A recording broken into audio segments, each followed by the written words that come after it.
बिस्मिल्लाहिर्रहमानिर्रहीम अस्सलामु अलैकुम रहमतुल्लाह। Field marshal army chief general Asim Munir ने अभी चंद दिन पहले इस्लामाबाद में पुलिस लाइंस का दौरा किया है और इस दौरे के मुतालिक शहबाज गिल की जानिब से एक बहुत बड़ा इंकशाफ किया गया है। उन्होंने कहा है कि इस दौरे के अंदर जनरल आसिम मुनीर की जानिब से जो बातें की गई हैं डायरेक्टली वो मौजूदा हुकूमत के ऊपर, निज़ाम के ऊपर, गवर्नमेंट के ऊपर, नून लीग के ऊपर, पीपल्स पार्टी के ऊपर, सियासतदानों के ऊपर अदम एतमाद है। इनके ऊपर हमला भी किया गया है, इस्टेब्लिशमेंट की रेट को इस्टेब्लिश भी किया गया है, इनको करप्ट तरीन भी करार दिया गया है और पूरा जो कच्चा चट्टा है इनकी औकात का वो खोल के सामने रख दिया गया है। इससे एक वो वाला माजी का वाक़या याद आ जाता है जो नवाज शरीफ के दौर में, जब नवाज शरीफ 97 के अंदर वज़ीर आज़म बना 2/3 मेजॉरिटी के साथ। एक बात आपने जहन में रखनी है कि नवाज शरीफ को जब भी इक़्तिदार मिला है तो नवाज शरीफ को इक़्तिदार में लाया गया है। ये नवाज शरीफ की कोई ऑर्गेनिक सपोर्ट नहीं है पाकिस्तान के अंदर या पब्लिक के अंदर या आवाम के अंदर, या उसका कोई वोट बैंक नहीं है या उसकी कोई पब्लिक सपोर्ट नहीं है। जब भी उसको इक़्तिदार मिला है तो उसको इक़्तिदार के अंदर लाया गया है, उसको इक़्तिदार दिया गया है। 97 के अंदर जब इसको 2/3 मेजॉरिटी मिली तो इसने क्या किया, एक मौके पर उस वक्त के जनरल जहांगीर करामत जो कि आर्मी चीफ थे, उन्होंने लाहौर में तकरीब से खिताब किया और इस मौके पर उन्होंने पाकिस्तान की जो इकोनॉमिक सिचुएशन है उसके बारे में ओपिनियन दिया, उसके बारे में राय दी। वो राय देने की देर थी कि नवाज शरीफ ने उनको बरतरफ कर दिया, सैक कर दिया कि आप को कोई इख्तियार हासिल नहीं है कि आप इकोनॉमिक सिचुएशन के ऊपर बात कर सकें, गवर्नमेंट के मुतालिक बात कर सकें, गवर्नमेंट की परफॉर्मेंस के ऊपर बात कर सकें। तो नवाज शरीफ उस वक्त इतना तगड़ा आदमी बना हुआ था कि सिर्फ बात करने के ऊपर, इकोनॉमिक सिचुएशन पर बात करने के ऊपर उसने पकड़ के उस वक्त के आर्मी चीफ को सैक कर दिया था। फिर उसके बाद एक पूरा फ़ौजी बगावत का मंसूबा बनाया गया, जिस तरीके से नवाज शरीफ ने मुशर्रफ को आर्मी चीफ लगा दिया। तो उसके बाद नवाज शरीफ की मुशर्रफ के साथ भी अनबन हो गई, उसके साथ भी बिगड़ गई। बाद में इसने जनरल ज़ियाउद्दीन भट्ट DGI को साथ मिला के और कुछ फ़ौजी जर्नलों को साथ मिला के मुशर्रफ का तख्ता उलटने की कोशिश की और मुशर्रफ के कुछ कोर कमांडर्स का तख्ता उलटने की कोशिश की, मुशर्रफ के साथियों का तख्ता उलटने की कोशिश की, लेकिन वो उल्टा गले पड़ गई, नाकाम हो गई।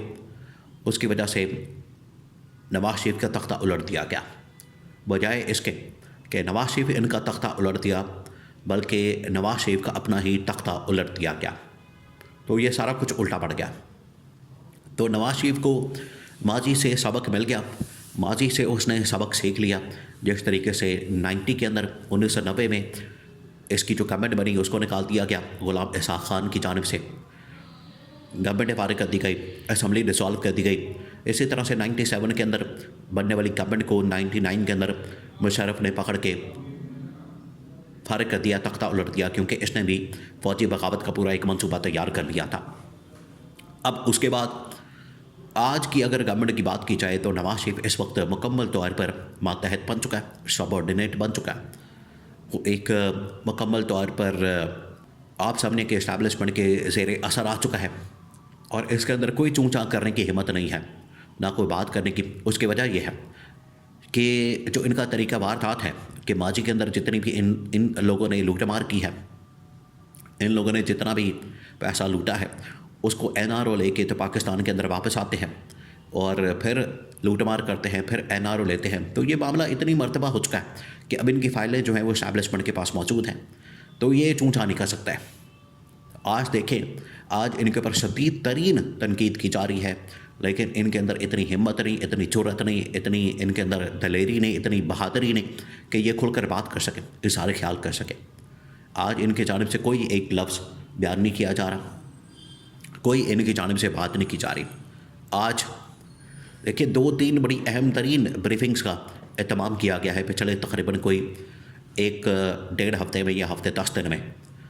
एक ब्रीफिंग का एहतमाम किया गया था DGISPR की जानिब से GHQ के अंदर, जहाँ पर बड़े ही टॉप के जर्नलिस्ट, सीनियर सहाफ़ियों को कॉल किया गया, बुलाया गया और उनके सामने पाकिस्तान की जो मौजूदा सूरत हाल है, सेटअप है, पाकिस्तान के जो मामलात हैं, इकोनॉमिक सिचुएशन है, पॉलिटिकल सिचुएशन है, इंटरनेशनल सिचुएशन है, डिप्लोमेटिक लेवल के ऊपर जो पाकिस्तान की जो पोजीशन है उसको इस्टेब्लिशमेंट की जानिब से कि आप कह लें कि खुल के DGISPR की जानिब से एक्सप्लेन किया गया। वो गवर्नमेंट ने थोड़ी एक्सप्लेन किया, गवर्नमेंट के किसी फॉरेन मिनिस्टर ने या डिफेंस मिनिस्टर ने या इंफॉर्मेशन मिनिस्टर ने या फिर बजाते खुद शहबाज शरीफ ने थोड़ी आके एक्सप्लेन किया। उन्होंने बिल्कुल एक्सप्लेन किया, ये एक्सप्लेन किया गया है इस्टेब्लिशमेंट की जानिब से, DGISPR की जानिब से। ये पहला मामला हो गया। फिर उसके बाद अब जनरल आसिम मुनीर की भी एक इस हवाले से इंकशाफ सामने आया है कि उन्होंने भी जो गुफ्तगू की है इस्लामाबाद में पुलिस लाइन्स का दौरा करते वक्त, उसमें भी डायरेक्टली गवर्नमेंट को निशाना बनाया गया है, गवर्नमेंट को टारगेट किया गया है और गवर्नमेंट के ऊपर तनकीद की गई है। और मजाल है कि इनकी जानिब से कोई चूँचा की जाए, मजाल है कि इनकी जानिब से कोई रिएक्शन दिया जाए, रद्द अमल दिया जाए, क्योंकि इनको पता है कि ये मुकम्मल तौर पर मुतहद है इस्टेब्लिशमेंट के और उनकी वजह से हुकूमत के अंदर आए हैं, उनकी वजह से हुकूमत के अंदर बैठे हैं। 8 फरवरी को जो डाका मारा गया, मैंडेट छीना गया, फिर उसके बाद 26वीं तरमीम की गई, 27वीं तरमीम की गई, मखसूस नशस्तें दिलवाई गई, 2/3 मेजॉरिटी दिलवा दी गई। आप ज़रा इमेजिन करें कि एक ऐसी जमात, एक ऐसी पार्टी जिसके पास टोटल 10 सीटें मौजूद हैं, टोटल 10 सीटें जीती हैं, अगर उस पार्टी को, उस जमात को 2/3 मेजॉरिटी मिल जाए, उसके तो बारे न्यारे हो गए, उसकी तो लॉटरी निकल आई, वो तो फिर आसमान पे पहुंच गया। तो जब फिर उनके ऊपर तनकीद होगी, वो आगे से फिर बोलने की हिम्मत नहीं रख सकते, आगे से फिर वो बात नहीं कर सकेंगे। ये इमरान खान है जो आज़ादी के साथ अंदर बैठ कर हर वो बात कर सकता है जो पाकिस्तान के मफाद में है, अवाम के मफाद में है, और हर चीज़ के ऊपर इज़हार ख्याल कर सकता है। ये इमरान खान कर सकता है। उसकी वजह यह है कि इमरान खान ने ना कोई लूटमार की है, ना कोई NRO लिया है, ना उसकी जानिब से कोई इस किस्म की डील की गई है, मुकमका किया गया है। तो वो बड़ी आज़ादी के साथ, बड़ी ही इंडिपेंडेंस के साथ, और जो आवाम की बेहतरी के लिए, पाकिस्तान की बेहतरी के लिए जो भी राय होती है उसका खुल के इजहार करता है।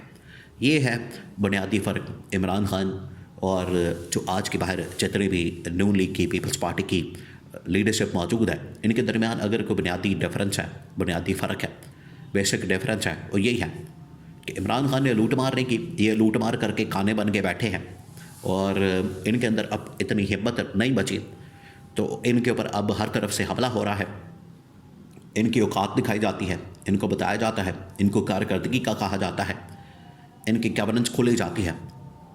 और इमरान खान आज़ादी के साथ आज जेल में बैठकर भी आज़ादी के साथ ज़िंदगी गुजार रहा है।